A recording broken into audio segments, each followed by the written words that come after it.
So, increment method tayo by using the process of rationalization.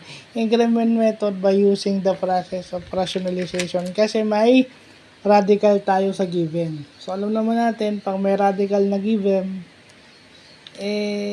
i-rationalize natin yan. Pero yung ni-rationalize natin is yung numerator, which is common sa differential calculus. Kasi sa algebra, laging may rationalizing the denominator. Yun yung sa algebra. Sa calculus, kasama yung numerator. O yung paggamit ng conjugate o yung kabaliktarang sign.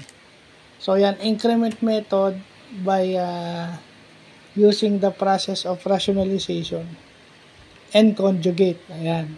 Yan yung ano natin ngayon. Maganda yan kasi paano pag may, di ba, karamihan ng mga estudyante, makakita lang ng radical sign o square root sign, mahirap na. Pero maghahanap pa rin tayo pag cube root ang given.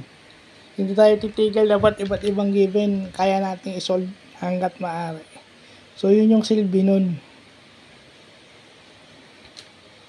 So, yun lang po.